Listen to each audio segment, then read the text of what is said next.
ចានឹងឯអូនសម្រាប់លុយ400000សម្រាប់បានសមធម៌ចាសម្រាប់បានសមធម៌យើងទទួលបានលុយ400000នៅក្រោយសម្រាប់កូនភ្លាមមានន័យថាបងប្អូនសម្រាប់កូនរួចគឺអ្នកគ្រូរបស់យើងគាត់នឹងថតរូបយើងថតរូបកូនយើងថតបានលឿងដើម្បីបញ្ចូលទៅក្នុងប្រព័ន្ធហ្នឹងទៅចុច submit ទៅគឺលុយនឹងចូល400,000រៀលបន្ទាប់ពី400,000នឹងរួចមកក្រោយទៀតយើងទទួលបាន80000នឹង4ដងទៀតសម្រាប់បានក្រីក្រអញ្ចឹង80000នឹង4ដងទៀតដោយដងទី1ចាខ្ញុំនិយាយក្នុងនឹងតែម្ដងដងទី1 1អាទិត្យក្រោយសម្រាលចាដងទី2 2អាទិត្យក្រោយសម្រាលដងទី3 6អាទិត្យក្រោយសម្រាលឬក៏កូន1ខែកន្លះដែលបងប្អូនចូលកូនទៅចាក់វ៉ាក់សាំងហ្នឹងណាចា1ខែកន្លះ2ខែកន្លះ3ខែកន្លះចា6ខែ9ខែ12ខែ18ខែនិង24ខែអញ្ចឹង10ដងចា10ដងដោយដងនីមួយហ្នឹងគឺបងប្អូនទៅឲ្យចំថ្ងៃណាត់ចាឧទាហរណ៍ឥឡូវខ្ញុំណាត់ថ្ងៃទី7ខែ2អញ្ចឹងបងប្អូនបើទៅថ្ងៃ10ខែ2អីអាចនឹងអត់បានឬក៏បងប្អូនទៅថ្ងៃទី4ខែ2 5ខែ2អីអាចនឹងអត់បានអញ្ចឹងបងប្អូនទៅឲ្យចំថ្ងៃណាត់ទៅបងប្អូនទទួលបានអត្ថប្រយោជន៍ហ្នឹងអត់ខកខានចាហើយសួរថាលុយហ្នឹងវាទៀងទាត់ជាមួយនឹងការចាក់វ៉ាក់សាំងកូនឬអត់ចាលុយហ្នឹងគឺអាចទៀងទាត់ជាមួយការចាក់វ៉ាក់សាំងកូននៅតែដងទី3ដូចថា1ខែកន្លះ2ខែកន្លះ3ខែកន្លះ6ខែ9ខែ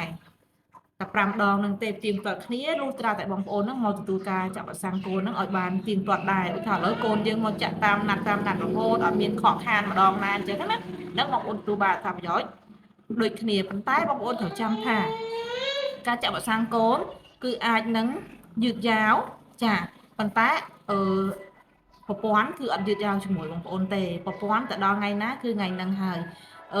បានគេគាត់សូវជាចោតទេបងប្អូនណាសម្រាប់បអសគឺចោត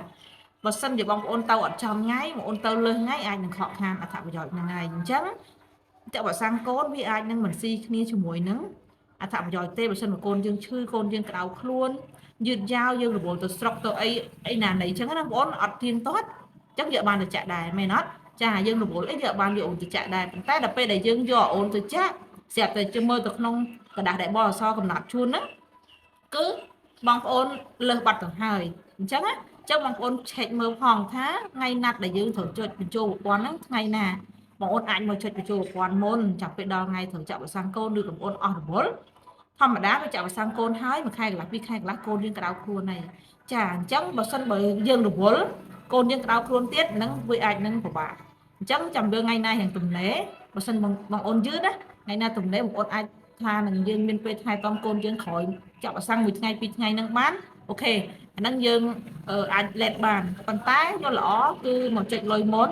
បន្ទាប់មកបងប្អូនអាចដល់ថ្ងៃចាក់វ៉ាក់សាំងកូនមកចាក់តាមណាត់ចឹងទៅជួនកាលពេលខ្លះយើងចុចលុយហ្នឹងអាចមុនដែរចាអាចមុនថ្ងៃចាក់វ៉ាក់សាំងកូនដែរដោយសារយើងយឺតតាំងពីដើមមកអញ្ចឹងជួបអតិថិជនមួយគឺគាត់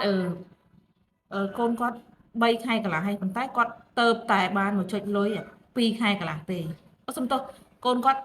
ចាកូនគាត់3ខែកន្លះហើយប៉ុន្តែគាត់ទៅតែបានហ្នឹងហើយចុចលុយ